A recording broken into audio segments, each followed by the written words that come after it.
आप देख रहे हैं न्यूज बीट पारस जहांजेब के साथ। MQM का 32वां यौम तासीस, मुश्किलात, खदशात, खतरात, इंकिशाफात और इल्जामात, हकीकत या साजिश, ये हैं वो बीट्स जिन पे बात करेंगे आज न्यूज बीट में। हमारी हर प्रेस कॉन्फ्रेंस में विकेट नहीं गिरे हैं। हम सियासत करने आए हैं, हम इश्यूज पे बात भी करेंगे। बेखुदी बेसबब नहीं गालिब, कुछ तो है जिसकी पर्दादारी है। कहा जा रहा है कि आजकल MQM अजीब मुश्किल में है। हर कोई एक दूसरे को मशकूक समझ रहा है। कुछ नहीं पता कौन वफा कर रहा है और कौन जफा पर आमादा है। कुछ नहीं पता कि जो आज कायदे तहरीक से तजदीद ऐद वफा कर रहा हो वो कल कहीं और बैठा वफा के किस्से दुनिया को बता रहा हो। और ऐसा हुआ भी है। डॉक्टर सगीर अहमद और इफ्तिखार आलम तजदीद ऐद वफा करके ही गए थे।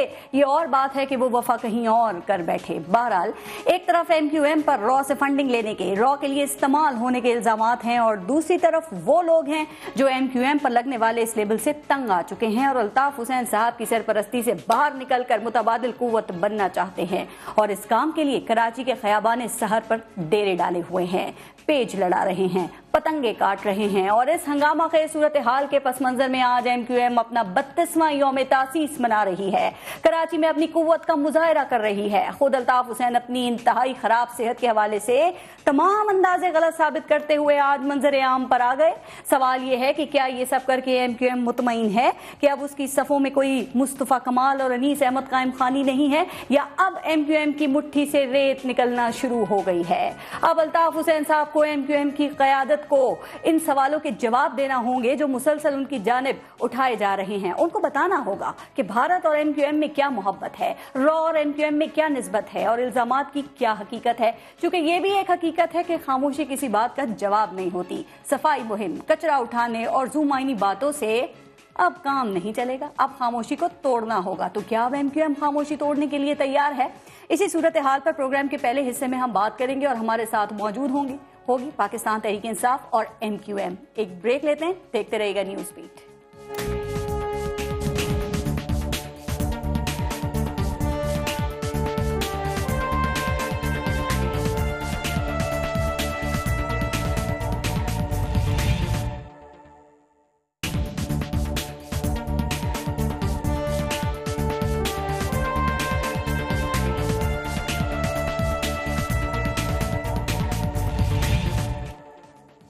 प्रोग्राम के पहले हिस्से में हमारे साथ मौजूद हैं MQM से हमें सेनेटर मियां अतीक साहब ने ज्वाइन किया है और पाकिस्तान तहरीक इंसाफ से हमारे साथ फैसल वाबदा साहब मौजूद हैं। बहुत शुक्रिया आप दोनों का। और मियां अतीक साहब, आपसे मैं शुरू करती हूं। आज MQM का यौम तासीस है और बहुत मुबारक हो आपको इन मुश्किल हालात में भी। और मुश्किल हालात में इसलिए कह रही हूँ कि एक तरफ तो पतंगे कट रही हैं और दूसरी तरफ अंदरूनी इख्तिलाफात की खबरें भी हैं, तीसरी तरफ रॉ की फंडिंग भी है, चौथी तरफ अल्ताफ हुसैन साहब की सेहत भी है, गो कि आज वो सामने आ गए हैं, वीडियो उन्होंने खिताब किया है। तो आज इस यौम तासीस के ऊपर के MQM खुद को मजबूत और मुतमईन समझ रही है? अल्हम्दुलिल्लाह जी, सबसे पहले तो मैं अपने तमाम साथियों को कायद की जानिब से, अपनी जानिब से मुबारकबाद पेश करूंगा और ख़ास तौर पर इस बात की मुबारकबाद पेश करूंगा कि आज वो जो साजिशें खबरों की शक्ल में घूम रही थी, आज उनको अपने आप वो अपने बिल में वापस जाने को लग रहा है। क्योंकि जो कुछ कहा गया, जिस तरीके से कहा गया, माशाल्लाह आपने भी इंट्रोडक्शन में बहुत सारी मुश्किलात का, खतरात का, इल्जामात का और बला बला तो है नहीं क्या मुश्किलात खतरात? बोलती हैं, नई बात की कोई में बोलती हैं, बोल गई। नहीं, आपने नई बात नहीं है तो मैं कह रहा हूँ, लेकिन वो सब चीजें सामने नजर आ रही है ना। कौन सा अंदरूनी खतरा नजर आ रहा है? अच्छा, किसको नजर आ रहा है? ये जो विकटें गिर रही हैं, जो विकटें गिरने के दावे हो रहे हैं और विकटें गिर भी रही हैं, ये क्या है? क्या अंदरूनी तूफान नहीं है? मैं आज जरा दूर बैठा हूँ, मुझे थोड़ा सा सुन लीजिएगा जी। जरा मतलब मुझे कट मत कीजिए। जी जी जी, सवाल नहीं करूँ मतलब आपसे, आज आपको बोलने दूं। बिल्कुल सवाल करिए, जब ये खत्म हो जाए फिर सवाल जी। जो बात बनती है वो ये है कि आपके कहने के मुताबिक विकटें गिर रही हैं। अरे कौन सी विकटें गिर रही हैं, कौन सी पतंगे कट रही हैं? मैं तो कहूंगा अल्लाह की मेहरबानी से पतंगे उड़ रही हैं, चांद तक नजर आ रही हैं और चंद शरारती बच्चे वो जो पत्थर बांध के ना डोर के साथ काटियां डाला करते थे, वो कोशिश कर रहे हैं, वो पत्थर उनको खुद ही लग रहे हैं। तो और इंशाअल्लाह मैं सिर्फ ये कहूंगा, आज के जलसे ने साबित कर दिया है कि कल भी कायद के जो सच्चे कारकुन थे वो कायद के साथ थे, आज भी हैं और आइंदा भी रहेंगे। सर, आपका जो मैंडेट है ना, उस पे किसी को कोई इख्तिलाफ नहीं है, वो तो सब मानते हैं, उससे इनकार नहीं है, लेकिन इस मैंडेट की जद में जो इल्जामात आप पे लग रहे हैं ना, उस पे इख्तिलाफात हैं, उस पे सवालात हैं। और आपने ये सारी बातें जो अभी की हैं, क्या आप समझते हैं कि ये सारी बातें करके आप मुतमईन हैं आप लोग? और स्पेशली वो बात कि हम कराची को साफ कर रहे हैं और कोई हमें साफ कर रहा है, सवाल तो आपसे ये भी होना चाहिए ना कि सफाई की आपकी नौबत क्यों पेश आई है? ये क्यों ना समझा जाए कि आप लोगों ने कचरा जमा किया हुआ था जिसकी अब सफाई हो रही है और आप लोग खुद ये नाकाम रहे हैं सफाई करने में, तो आपका कोई और कर रहा है। पारस, देखिए, ये कचरे की जो आप बात कर रही है ना, वो वही कचरा था जो सामने आपको नजर आया, जो बुलडोजर लगे हुए थे, जो फारूक सत्तार भाई ने बिस्मिल्लाह की, जिसकी कायदे तहरीक ने जिसके बारे में कहा, वो सब साफ हो रहा है। और जहां तक इल्जामात का ताल्लुक है, तो ये कोई पहली बार नहीं है। अच्छा। अल्हम्दुलिल्लाह, हमेशा जब भी इल्जामात लगे, अल्लाह की मेहरबानी से कारकुन सुरखरू हुए, कायदे तहरीक की जो सच्चाई थी वो कौम के सामने आई। तो हम अभी भी, और अब तो ये हमारे लिए खुशी का इस वक्त में मुकाम है कि अल्लाह ने चाहा, वो मैं तो यही कहूंगा कि फतहुन करीब, इंशाअल्लाह अल्लाह को सर, ये जो आप लोग सारी चीजें दूसरों के ऊपर डाल देते हैं ना, मैं जरा इस पे आपसे बात करूंगी, लेकिन फैसल वावदा साहब को भी जरा शामिल कर लूं। सर, मैं इस पे करती हूँ सवाल अभी आपसे, मैं जरा फैसल साहब को भी शामिल कर लूं। फैसल वावदा साहब, आज MQM का यौम तासीस देखकर आपको क्या लगता है कि मुस्तफा कमाल की आमद, विकटे गिरना, जो कि MQM को तो लग ही नहीं रही है, और जो रॉक से ताल्लुकात के इल्जामात होने के बावजूद, क्या आप समझते हैं कि अल्ताफ हुसैन की MQM की पॉपुलैरिटी में कोई कमी आई है, या आपके ये जो इज्तिमा है ये खौफ की बुनियाद पर है, किसी डर की बुनियाद पर है, जैसा आप लोग कहते हैं? शुक्रिया पारा साहिबा। देखिए पारा साहिबा, मसला ये है कि इसका पैमाना जलसे से तो नहीं लिया जा सकता जी। जो इसका पैमाना है उसमें जो दरारें आ गई हैं, चाहे वो तहरीक इंसाफ ने जो सारी बातें की आज तक करते रहे और उसके साथ साथ एक्सपोज होती रही चीज़ें, और उसके बाद में मुस्तफा कमाल साहब आके इंडोर्स करते रहे, जो कि अल्ताफ हुसैन साहब के बेटे समझे जाते थे, राइट हैंड मैन समझे जाते थे, और उसके बाद फिर एक सिलसिला उनका चलता रहा। तो ये कोई अनोखी बात नहीं। प्रॉब्लम सारी ये आ रही है कि देखिए, कौम के साथ भी बहुत मजाक हो गया। अगर आप कहें कि MQM की कोई हैसियत नहीं है या कोई हकीकत नहीं है, तो ये कहना गलत होगा। MQM एक जमात है और उसका वोट बैंक भी है मौजूद। लेकिन प्रॉब्लम सारी है कि कायद से लेकर कुछ इंपॉर्टेंट मेजॉरिटी जो जो लोग इसको संभाल रहे हैं, जो इसको संभाल रहे हैं पार्टी को, उनकी इन्वॉल्वमेंट रॉ से भी है। उसके बहुत सारे शवायद मेट्रोपॉलिटन के पास भी मौजूद है, सारी गवर्नमेंट के पास भी मौजूद है। गवर्नमेंट सीरियस नहीं है, मेट्रोपॉलिटन पुलिस के ऊपर जैसे हम सुनते हैं प्रेशर है, और जब भी दुनिया के इंटरेस्ट आते हैं तो उनके पैरामाउंट होते हैं इंटरेस्ट, वो हमारी तरह कॉम्प्रोमाइजिंग नहीं होते। वफाकी हुकूमत इस खेल का हिस्सा है। अच्छा। ना वो उगलने दे रही है ना निगलने दे रही है इस चीज को। और अब क्योंकि टाइम ऐसा आ गया है कि अब ये चीजें एक्सपोज होनी जरूरी हो गई, क्योंकि अगर तो अल्ताफ हुसैन साहब के ऊपर ये सारी रॉक के मुतालिक चीजें गलत है, जो कि मैं नहीं समझता, और आज फेडरल हुकूमत अगर मेरे चेयरमैन को बोल दे तो हम 3 से 4 महीने तक ये चीज कोर्टों में भी क्लियर करके दिखा देंगे, चाहे वो लंदन हो चाहे वो पाकिस्तान हो। एजेंसी जो है रॉ, ठीक है, जिसने MQM को पाला पोसा बड़ा किया, सब यही बात करते हैं ना, बड़े वसूख से करते हैं, जैसे सबको ये इस चीज का पता है। मैं जानना आपसे ये चाह रही हूँ कि फिर ये MQM है क्यों, इस पर पाबंदी क्यों नहीं लगी है? क्यों इमरान खान का भी आपने जिक्र किया, इससे पहले क्यों इमरान खान, फैसल वावडा, जुल्फिकार मिर्जा सब नाकाम हो गए हैं, क्यों सबूत देने में? यस पारा साहिबा, मैं आपके इस तज्जिए से थोड़ा सा निगेट करूंगा। जी मैं आपका सवाल है उसमें देखिए, अगर आपके इमरान खान साहब ने बित तोड़ी आवाज उठाकर, अगर आप कहे कि प्रेस जो है उनकी आज स्पीच और तस्वीरों में पाबंदी है, तो उसका इशू मैंने पार्टी के प्लेटफॉर्म से 9-0 में जाके उठाया। मैंने डिफेंस से तो नहीं उठाया, जबकि मैं रहता डिफेंस में, लेकिन गया 9-0 के इतराफ में, वहां से हमने इशू को रेस किया, उसका वो चीजें लुक फॉरवर्ड हुई, कोर्ट ने उस पर फैसला किया। क्रेडिट भी आप लोग ले रहे हैं फैसल साहब कि आपने वो खौफ तोड़ा? बिल्कुल बिल्कुल बिल्कुल। मुस्तफा कमाल साहब ने कौन सी नई बात आगे कर दी है, और मुस्तफा कमाल साहब यही बातें अगर हमारे से करते और 9-0 जाके करते तो हम बिल्कुल उनको क्रेडिट देते।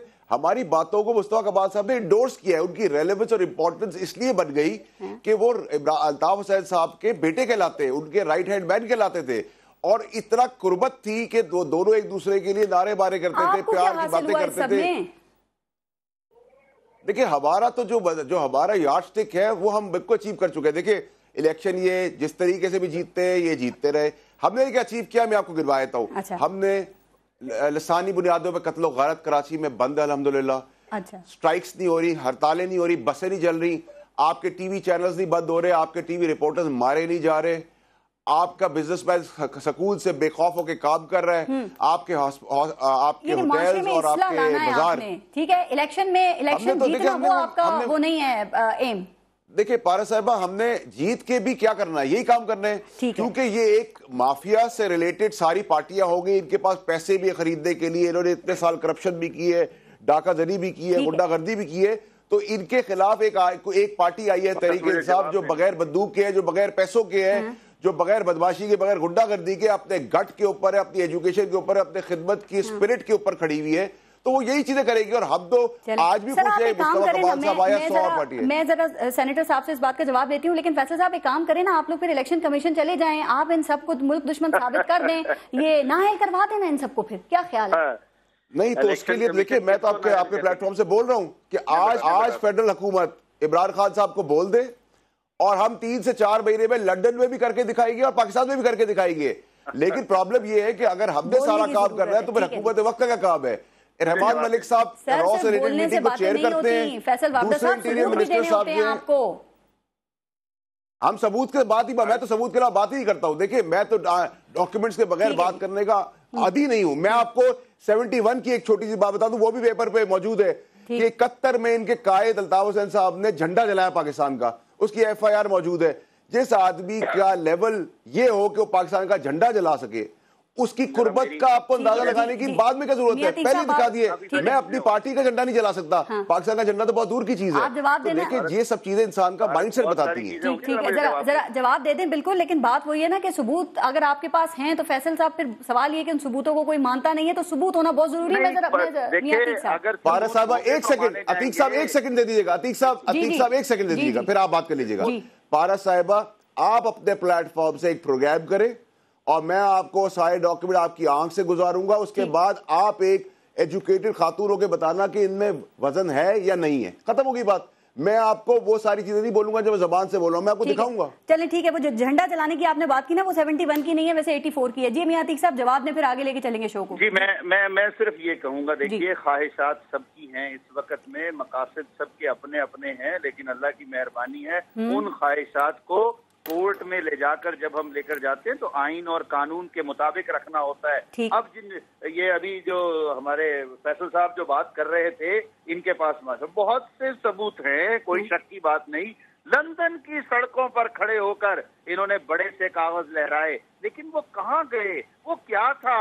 वो तो सब जाली फोटो कापियां थी। माशाल्लाह इनके आपने देखी थी? आती रही जी, आपने देखी थी वो जाली फोटोकॉपीज? नहीं, वो ये दिखाते रहे ना टीवी पर, तभी तो उनकी वैल्यू कोई नहीं थी। अगर उन डॉक्यूमेंट्स की कोई वैल्यू होती तो कहीं ना कहीं उनको चलाया जाता।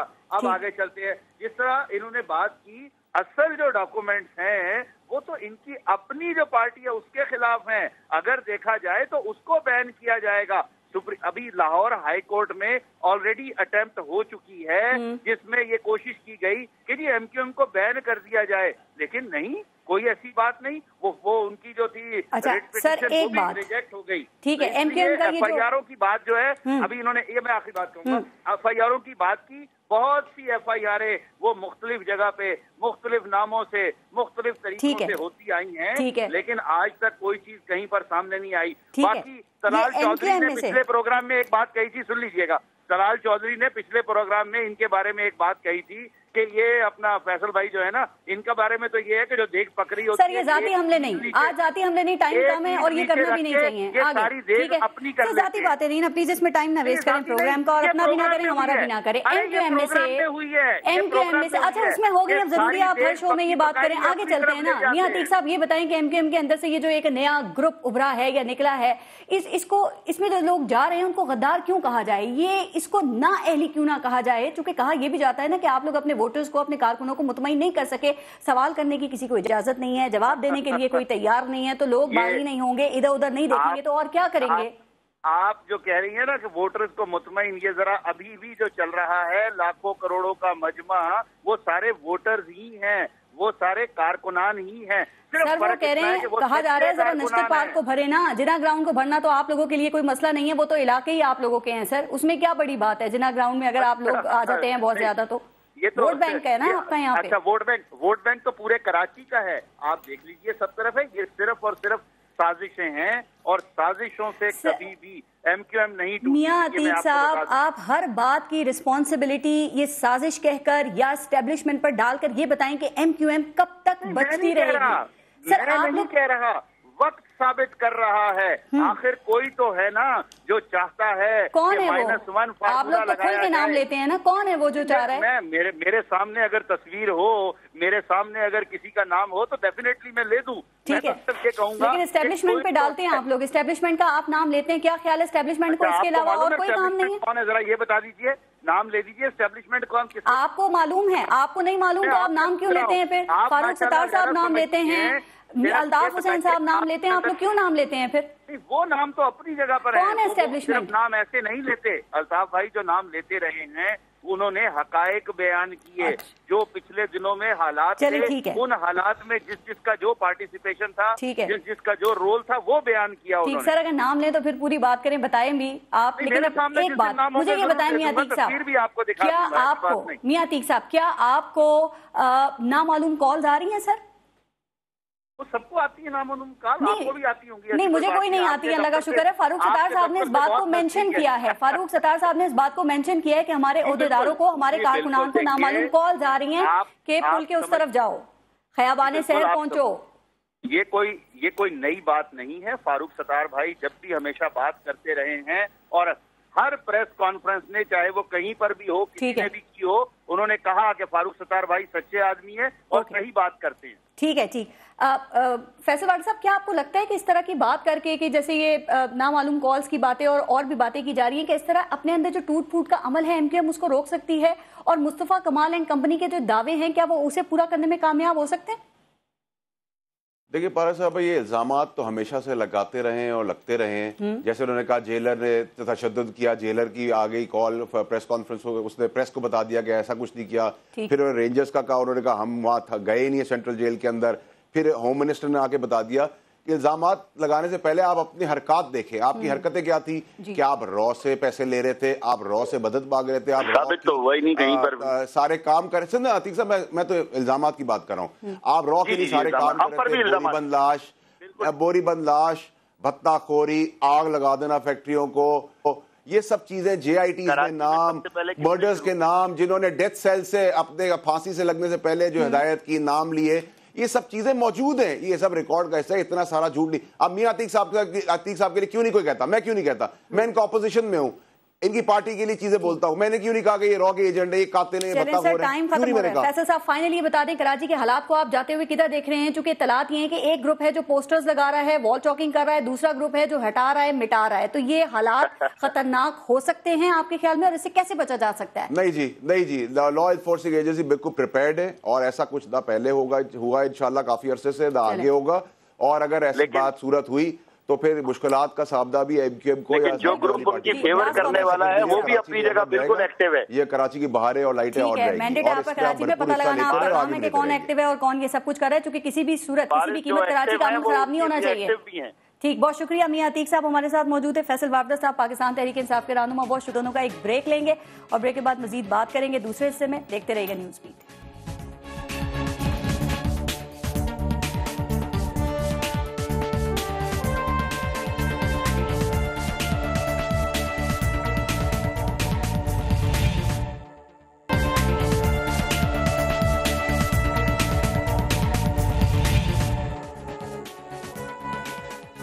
एमक्यूएम क्या कर रही है, एमक्यूएम के लिए हालात कैसे हैं और अल्ताफ हुसैन साहब का मुस्तफा कमाल ग्रुप कौन कौन सी और मजीद विकटें गिरा सकता है, इस बारे में प्रोग्राम के इस हिस्से में हम बात करेंगे। और इस वक्त हमारे साथ मौजूद हैं नबील कबूल साहब। अस्सलाम वालेकुम नबील कबूल साहब, and thank you for your time.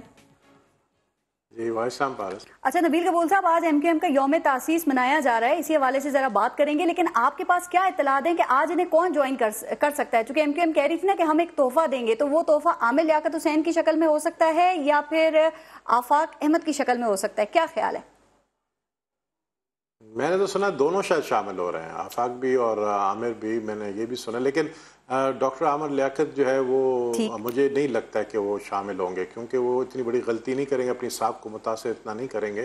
कि वो MQM में शामिल हो जाएं और मीडिया के अंदर उनकी अच्छी साख बनी हुई है, उसको वो तबाह नहीं करना चाहेंगे। आपने आवाम भी देख ली है, उनका जोशो खरोश भी आप देख रहे हैं, और MQM के जो कारकुनान हैं वो भी बड़े पुरअज़्म दिख रहे हैं। तो वो जो बातें हो रही थी कि मुस्तफ़ा कमाल की आमद से MQM टेंशन में है, परेशान है, वो बातें कहाँ गई? देखें, पारस में तो पहले दिन से कह रहा था कि जब तक अल्ताफ हुसैन पर्दे पर हैं तो कोई इतनी बड़ी ख़तरे वाली बात नहीं है, क्योंकि देखें ना, MQM पे इस तरह के दौर पहले भी आ चुके हैं।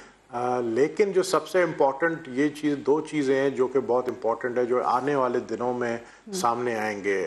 एक तो इनके ऊपर जो ये केसेस हैं, मैं समझता हूँ रॉ वाला जो केस है वो पाकिस्तान गवर्नमेंट के हाथ में है, और दूसरे इमरान फारूक का केस पाकिस्तान गवर्नमेंट के हाथ में नहीं है, मनी लॉन्ड्रिंग का केस पाकिस्तान गवर्नमेंट के हाथ में नहीं है, वो यूके गवर्नमेंट के हाथ में है। और यूके गवर्नमेंट जो है वो थोड़ी बहुत इंक्लाइंड है इंडियन गवर्नमेंट की तरफ, और इंडियन गवर्नमेंट का हाथ है अल्ताफ हुसैन के ऊपर, तो इसलिए वहाँ पर कोई फैसला नहीं हो पा रहा है। लेकिन रॉ का जो सबूत है वो पाकिस्तानी गवर्नमेंट को मिल चुके हैं, इंटीरियर मिनिस्ट्री को मिल चुके हैं, तो उस पर मैं समझता हूँ पाकिस्तानी गवर्नमेंट जो है वो यूके गवर्नमेंट को हो सकता है कि आने वाले दिनों में ये अपनी तरफ से एक इंटरपोल के जरिए देखते हैं कि जिन सबूतों की बुनियाद पर वहां पे कुछ नहीं हो सका, उन सबूतों की बुनियाद पे यहाँ पे क्या हो सकता है। लेकिन आप तो अंजाम की बात कर रहे थे, आप तो ये भी कह रहे थे कि MQM अपने अंजाम की तरफ जा रही है, तो ये कैसा अंजाम है कि वो जिना ग्राउंड भरा हुआ है आवाम से?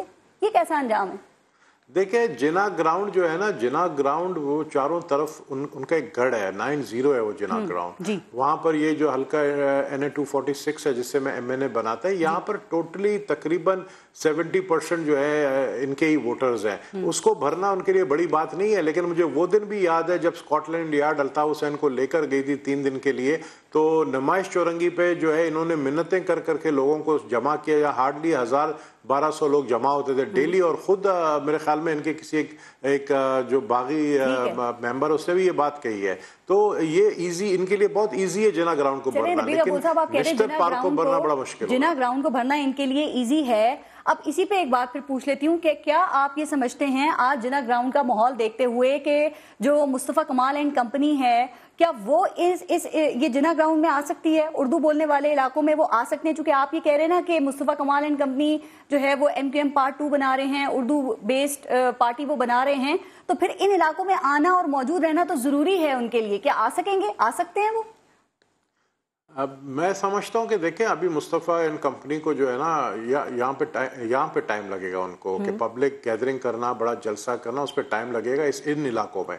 लेकिन बहुत सारे, कराची बहुत बड़ा आबादी है, बहुत बड़ा इलाका है, उसमें कहीं और वो कर सकते हैं, ये नहीं कि वो नहीं कर सकते हैं। और इन्होंने जिसका काम अप्रैल में जलसा करेंगे तो अप्रैल में वो जलसा कामयाब कर सकते हैं, कोई ये ना सोचे कि वो नहीं कर सकते। लेकिन देखिए, ये डेंट तो लगा है MQM को। अगर MQM के 8-10 लोग निकल के आए हैं जो कि बहुत ही ज्यादा करीब चलता हुसैन के, जब आपने ये कहा कि वो जलसा कर सकते हैं, जरूरी नहीं यहाँ करें, लेकिन जब आप ये भी कहते हैं कि वो MQM पार्ट 2 बना रही है, तो फिर जलसा तो उर्दू बोलने वाले इलाकों में ही करना चाहिए ना, MQM की मेजोरिटी वाले इलाकों में ही करें ना, उसी वक्त तो फिर हम कंपैरिजन कर सकते हैं। मैं बिल्कुल, कराची जो सिटी है, शहर है, वो है ही 80% उर्दू आबादी है उर्दू बोलने वाले की, तो वो कहीं और कर लेंगे। गुलशन इकबाल में कर सकते हैं, नेशनल स्टेडियम में कर सकते हैं, कायदे आजम के मज़ार पे जिस तरह उन्होंने कहा वहां पे कर सकते हैं, वहां पे भी उर्दू बोलने वाले लोग हैं।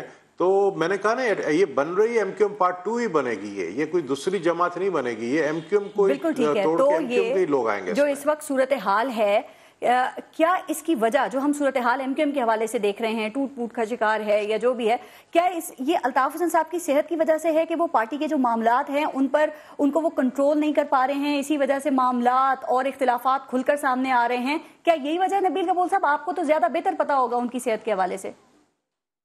देखिए, सेहत के हवाले से भी है, प्लस 2 किस्म के उनके पास इश्यूज है। एक तो वो मेंटली जो जिस तरीके से डिप्रेशन का शिकार है, और वो जिस तरीके से अपने पार्टी के लीडर्स को, पार्टी के राब्ता कमेटी को गालियां निकालते हैं, उनको मेंटल टॉर्चर करते हैं, उनको सोने तक नहीं देते हैं, वो घर सोने जाते हैं तो फोन आ जाता है कि तुम लोग सो क्यों रहे हो। तो वो इस तरह की बातें जो उन्होंने की हैं, कुछ उन्होंने स्पीचेस ऐसे किए जिसके वजह से जो है उनको काफ़ी नुकसान पहुंचा है, और उन स्पीचेस की वजह से पार्टी के और भी सरबराहों को नुकसान पहुंचा है। लेकिन अल्ताफ हुसैन को भी बड़ा जो है नुकसान पहुंचा है। तो मैं समझता हूँ कि उस वजह से काफ़ी लोग जो हैं वो पार्टी छोड़ रहे हैं, क्योंकि वो खुद टॉर्चर की ज़िंदगी गुजार रहे थे, डिप्रेशन की ज़िंदगी गुजार रहे थे, वो लोग बाहर निकल कर आ रहे हैं। सर लेकिन फिर ये क्यों ना समझा जाए कि सुनी सुनाई बातों पर अल्ताफ हुसैन साहब की जो साख है उसको फिर नुकसान पहुंचाने की कोशिश है? क्या ये भी कोई मिशन है इस तरह का? चूंकि आपने तो बात की ना कि वो इतने बीमार हैं कि उनके कमरे में कोई नहीं जा सकता। एक और साहब दिखते हैं कि नफसियाती मसाइल है उनके साथ, वो रातों को उठ कर रोते हैं, वो सोते ज्यादा हैं, वो जागते कम हैं। मुस्तफा कमाल ने तो मशरूब मगरिब के हवाले से कारनामे बता दिए हैं। तो ये तो वो तस्वीर है, सूरत हाल है जो आप लोग सामने रख रहे हैं। उधर अल्ताफ हुसैन साहब खिताबात भी कर रहे हैं। 3 मार्च से लेकर अब तक 17 वो खिताबात कर चुके हैं टोटल अपने कारकुनों के साथ। बीबीसी को इंटरव्यू दे चुके हैं। हम किसको सही माने, आप लोग सही हैं, अल्ताफ हुसैन सही हैं? देखिए मैं इतना बताऊं, ये जो आपका कैमरा है ना, ये कैमरे के सामने आपको सिर्फ मेरा इतना शक्ल नजर आ रहा है जी। मेरे दिल के अंदर नीयत में या मेरे जुबान की जो बातें हैं और दिल के अंदर क्या है उसको आपकी कैमरा नहीं देख सकती है। असलियत कुछ और है और कैमरा कुछ और दिखाती है। तो आने दे, ये दिल के अंदर वाला कैमरा तो कोई इजाद ही नहीं हुआ नबील कबूल साहब। इस तरह तो आपने एक और बात भी की थी, आपने कहा कि मुस्तफा अजीजाबादी और जो बाबर गौरी हैं वो अल्ताफ हुसैन की आवाज कॉपी करते हैं, वो अल्ताफ हुसैन की आवाज निकाल कर बात करते हैं। मेरे सामने की ये बाबर गौरी जो है वो मतलब एक्सपर्ट है। उसका तो मैंने बताया कि वो एक ज़माने में स्टेज पर जो है ये फनकारी करता था, जो आवाज़ नकल करके उतारते हैं बड़े बड़े एक्टर्स के और बड़े बड़े लोगों के, और इसी तरीके से उन्होंने पॉलिटिशियनों के भी निकाले हैं, भुट्टो साहब के भी निकाल के। आपकी बात से हम ये समझें कि फिर इस तरीके से वो कॉपी करके अल्ताफ हुसैन साहब की आवाज को न सिर्फ कौम को, खास तौर पे जो एमक्यूएम के कारकुनान हैं उनको बेवकूफ बना रहे हैं। क्योंकि अब तक जो लोग मिलकर आए हैं अल्ताफ हुसैन साहब के कारकुनान, वो तो उन्होंने तो ऐसा कोई शक या शुबे का इजहार भी नहीं किया जो बात आप इतनी यकीन से कह रहे हैं। कौन मिलकर आया? आप नाम तो लेना, कौन मिलकर अभी आया? जो रिसेंटली जो इनके कारकुनान हैं जो जाते रहे हैं, ये मिलके कोई कारकुनान कोई भी नहीं गया। पिछले 6 महीने से कोई कारकुनान नहीं मिला उनसे। ठीक, मिलने नहीं दिया गया या बताएं किसी ने आगे नहीं मुझे बताया ना, किसी कारकुन ने कहा कि मैं मिलकर आया हूँ। हाँ, अगर उनका अपना कोई राब्ता कमेटी का मेंबर कहेगा तो वो ज़ाहिर है वो डिफेंड करेगा, वासे जलील कह सकता है क्योंकि वो उनके घर के अंदर जाता है, लेकिन उस कमरे में जाता है नहीं जाता है वो उसके बारे में मुझे नहीं पता है। लेकिन मैं साथ साथ ये कहूंगा कि हम सेहत पे ज्यादा जोर दे रहे हैं। सेहत से ज्यादा मैं समझता हूँ कि रॉ के एविडेंस मिल चुके हैं गवर्नमेंट को, गवर्नमेंट ऑफ पाकिस्तान को, और गवर्नमेंट ऑफ पाकिस्तान अब अगर नहीं कोई एक्शन लेगा एमक्यूएम के ऊपर तो मैं समझता हूँ फिर चलें ठीक है, सेहत पे और आवाज पे फिर ज्यादा बात नहीं करते। लेकिन क्या आपकी बात से ये समझ लें कि फिर वो अल्ताफ हुसैन साहब की आवाज निकालकर बाबर गौरी पार्टी चला रहे हैं अब इस वक्त में? मैंने कहा कि उसने ये मेरे सामने एक्टिंग की है और वो इस तरह की उसके अंदर ये काबिलियत है कि वो इस तरह कर सकते हैं। चलें फिर तो आप कल को ये भी कह सकते हैं ना कि अगर अल्ताफ हुसैन साहब वीडियो पैगाम करें तो उनके गेटअप में कोई गेटअप उनका था, किसी ने कर लिया था और वो खिताब कर रहा था अल्ताफ हुसैन का। मैंने एक बात की थी पिछले दिनों एक शो में जिसपे एमक्यूएम वाले उन्होंने अल्ताफ हुसैन साहब को ये बात पहुंचाई और वो सख्त इस बात पे जी ठीक है मैं किसी तरीके से अपना वीडियो खिताब करके दिखाऊंगा। मैंने कहा अल्ताफ हुसैन साहब को के 6 महीने हुए आपके कारकुनों ने आपको आपके फेस आपकी नहीं देखी है, वीडियो खिताब आप करते हो नहीं देखी, आपके जो एमक्यूएम वेब टीवी है उसमें आपका वीडियो खिताब नहीं आया है। और मैं चैलेंज मैंने कहा कि आप करके दिखाएं ताकि आपके लोगों को पता चले कि आपकी हालात सही है। चलें देखते हैं आपका आज ये चैलेंज वो पूरा करते हैं कि नहीं, क्योंकि खबरें हैं कि आज वो वीडियो खिताब ही करेंगे। नबील कबूल साहब, वैसे कहा जा रहा है कि आप भी ना मौका देख देख कर बोलते हैं। अब से पहले तक आप एमक्यूएम के खिलाफ बोल रहे थे, डॉक्टर फारूक सत्तार के खिलाफ बोल रहे थे, लेकिन अल्ताफ हुसैन साहब के खिलाफ नहीं बोले। अल्ताफ हुसैन साहब के खिलाफ आप क्यों नहीं बोल रहे थे? क्या आलू कट जाने का डर था? क्योंकि बकौल आपने ये बताया कि आपका कोड नेम आलू था और ऑर्डर आ चुका था आलू को काट दो। मैं पहले दिन से मैं ये तो कमाल एंड कंपनी अभी बात कर रहे हैं ना। मैं 1 साल पहले एमक्यूएम छोड़ के निकला और मैं इनके खिलाफ ओपनली बात कर रहा हूँ। और मैंने अल्ताफ हुसैन साहब के भी मैंने बिल्कुल आप रिकॉर्ड चेक नहीं आप रिकॉर्ड चेक करें कि अल्ताफ हुसैन के बारे में मैंने तो ये कहा था कि वो मतलब ज़हनी मरीज डिप्रेशन का शिकार है, ये मैंने सबसे पहले बोला थी, तो बाद में आपके साथियों ने बोला है। मैं समझता हूं कि वो जिस तरीके से अपने पार्टी के अहदेदारों को, राब्ता कमेटी के लोगों को गालियां निकालते हैं, जिस तरीके से फारूक सत्तार मेंटली परेशान है। वो मुझे पता है ये कमाल एंड कंपनी क्यों, मुस्तफा कमाल क्यों फारूक सत्तार को मासूम कहता है और कहता है कि बहुत शरीफ आदमी है, बहुत अच्छा आदमी है, क्यों कहता है? क्योंकि फारूक सत्तार के लिए भी वो आस लगा के बैठे हैं कि वो भी दोनों एक दूसरे के खिलाफ बोलते नहीं है। नबील कबूल साहब, ये फारूक सत्तार साहब और मुस्तफा कमाल क्यों नहीं बोलते एक दूसरे के खिलाफ? क्या कोई राब्ता, कोई कनेक्शन है? क्योंकि आगे जाके एक होना है ना इनको सबको, आगे जाके सब एक हो जाएंगे। ये आप देख लेना, ये MQM पार्ट 1 पार्ट 2 दोनों एक हो जाएंगे। इनमें अल्ताफ हुसैन का जानशीन कौन बनेगा या इस पार्टी का सरपरस्त आला कौन होगा? देखिए, अल्ताफ हुसैन का जो जानशीन है, जो हमने सुना है कि वो अपनी बेटी को बनाने के लिए सोच रहे हैं। अच्छा। उनकी बेटी बड़ी हो गई है और वो उनके बारे में सोच रहे हैं। उनको अपने पार्टी के किसी शख्स पर कोई ट्रस्ट नहीं है। पहले उन्होंने नदीम नुसरत को एक पेपर पे लिख दिया था कि अगर मुझे कुछ हुआ तो नदीम नुसरत का ऐलान किया जाए, लेकिन अब सुना है कि वो अपनी बेटी के बारे में जो है बहुत सीरियसली अपने दोस्तों के साथ। लेकिन MQM तो खानदानी सियासत के खिलाफ है, वो तो इस पे बिलीव ही नहीं करती, तो फिर ये कैसे हो सकता है? देखिए, MQM खानदानी के सियासत के खिलाफ है, तो अगर MQM को अपने आप को बचाना है, तो अगर MQM नहीं चाहती है कि वो 4 धड़ों में तकसीम हो, तो ये सोच लेकर अल्ताफ हुसैन अपनी बेटी को आगे ला सकते हैं। अगेन कोई मुझे कोर्ट नहीं करेगा जी आपने ये एलिगेशन लगाई है, मैंने कहा ला सकते हैं, ये बातें चल रही हैं लंदन में। आपने ये कहा कि मुस्तफा कमाल ग्रुप जो है इसके सरपरस्त डॉक्टर इशरतुल इबाद हो सकते हैं। आपने सुना कल डॉक्टर इशरतुल इबाद साहब ने क्या कहा? उन्होंने कहा कि अगर मैं होता तो मुस्तफा कमाल के पीछे नहीं आगे होता। तो क्या अभी भी आपको कमाल हाउस और गवर्नर हाउस के दरमियान कोई कांटेक्ट, कोई राब्ते दिख रहे हैं? बिल्कुल सही कहा उन्होंने। कल तो खुद तस्दीक कर दी गवर्नर साहब ने कि मैं आगे होता। इसका क्या मतलब कि वो आगे ही होंगे, और मैंने भी यही कहा। मैंने ये नहीं कहा कि उनके पीछे है, मैंने कहा था कि उनके सरपरस्त आला हो सकते हैं, तो इस तरीके से वो आगे ही होंगे, ऊपर होंगे। लेकिन अनीस कायम खानी ने भी तो आज ये बात क्लियर कर दी है ना। उन्होंने कहा कि अगर वो हमारे साथ होते डॉक्टर इशरतुल इबाद, तो वो इस वक्त हमारे दरमियान होते, हमारे साथ होते। नहीं, अभी वो साथ नहीं हो सकते, कुछ मजबूरी है। मैं यही कह रहा हूँ, अगेन एंड अगेन एक ही बात कह रहा हूँ कि अल्ताफ हुसैन के पर्दे से हट जाने के बाद सारी चीज क्लियर हो जाएगी। सबको पता चल जाएगा कि मुस्तफा कमाल अचानक नहीं आया, पिछले 6 महीने से प्लान कर रहा था आने के लिए। ठीक है, यानी कि सारी विकटें गिरा के फिर इशरतुल इबाद साहब जो हैं वो इनके साथ आ सकते हैं, मिल सकते हैं। जी बिल्कुल। अच्छा, तो क्या ये समझा जाए कि ये MQM की टूट फूट, MQM की तश्कीलें नौ, या फिर जो माइनस अल्ताफ है, इसकी सारी जो ये ताने बाने हैं ये बुने जा रहे हैं गवर्नर हाउस में? क्या हम ये समझ सकते हैं इस बात से? मैं ये नहीं कहूँगा बुने जा रहे हैं गवर्नर हाउस में, लेकिन देखें आपको खुद पता है कि गवर्नर साहब भी जो हैं वो उनको खुद, बल्कि अल्ताफ हुसैन ने कहा कि जी उनका MQM से कोई ताल्लुक नहीं है।